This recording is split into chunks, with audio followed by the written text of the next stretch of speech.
Raya and the Last Dragon is directed by Don Hall, Carlos Lopez Estrada, and tells the story of Raya, who is a child born into a world divided into fifths, and is on a mission to try and look for all the remaining pieces of a stone that will bring peace and turn the entire land into Kumanji once again. And she has to also find the last dragon in order to do that. This movie, I haven't checked it out when it first came out. I did not get a chance to in theaters, and I certainly was not going to pay $30 on Disney Plus for it. And I waited till it was free. And now that I got a chance to see the film, I think it is great and is very reminiscent of the animated films that Disney had made from 2013 to 2016, around that. It will certainly fit into those kinds of movies. Raya and the Last Dragon is beautifully animated. It has great music, great heart. Message of trust flows through very well with each of the characters, and the story itself is very fast paced.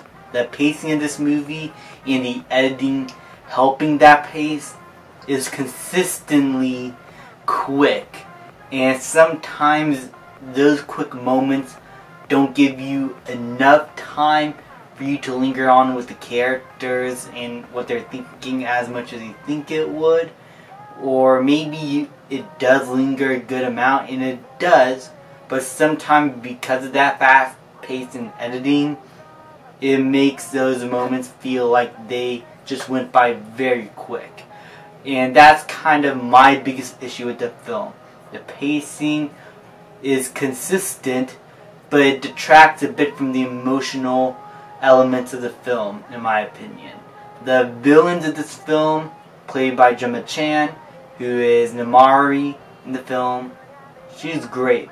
And what I like about her character is that she does seem like a villain to most of the other characters, but really these are just misunderstood people that are blamed for a horrible incident in which they did cause, but they certainly do regret, and they do try to fix it. And that is also some of the same characteristics some of the other people around these five lands have. They're flawed, and they just feel like actual people instead of caricatures. And that is one of my biggest praises of the film. It doesn't treat anybody so black and white. There's always a gray area in which you can understand where they're coming from, and you can see how flawed they are in trying to accomplish a goal in which they believe themselves to be right about.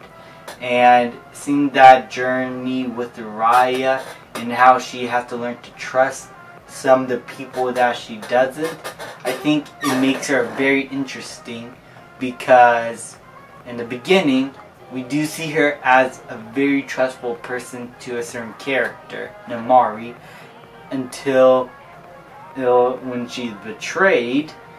She then, throughout the rest of the film, has to learn how to trust people again, even though a horrible incident happened that very much caused the entire world to just fall apart. I thought the way it was all constructed, I thought it worked extremely well. And I gotta say, the music is absolutely beautiful. The visual look of the movie also. Disney is just great with animation, and their technical achievements here are like, they're like no other animation studio, in my opinion. Not even DreamWorks can match up to its sense of fine detail. Always the animation and technical achievements are always great in these Disney animated movies, and it's no exception here. But the story itself that I really got myself invested into. The performances from Kelly Marie Tran and Awkwafina and Gemma Chan, they were all great in their respective roles, and I think this could be Kelly Marie Tran's best performance I've seen from her, and only good performance I've seen from her. That's Jedi. Awkwafina is pretty good as the dragon, and Gemma Chan does a good job as well. The performances, for the most part, are good, but there's not like a lot I can say about that. But they do serve the roles pretty well. They are emotional when they need to be. They were funny when they need to be. And the writing most certainly helped elevate their performance to a good degree. And it's not the most flashy thing to talk about with this movie. Sometimes you don't care about the voice acting because you're just looking at completely different characters from what the actors are usually looking like. You're just more or less invested in the story. Like, I never looked at Brother Bear and think Joaquin Phoenix is Kenai in that movie. It just never pops in my mind whenever I watch it. I don't usually think that. Maybe some other people do, but that's just me. But still, the performances for the most part are really good. And the story itself, very well executed. The animation and technical achievements here are great. The music was great. As I said, the fast pacing and editing was pretty good and consistent, but does detract from some of the emotional elements. But they still work for the most part when they are there to help progress the story along with the characters and have us care about who these people are. I still had a good time overall with Raya and the Last Dragon. It's not the best animated film Disney Animation Studios put out, in my opinion, but I did have a good time with it, and I'm going to give Raya and the Last Dragon an A-. It's free on Disney Plus right now, and if you still haven't checked it out, I would suggest you do. It's a really good movie.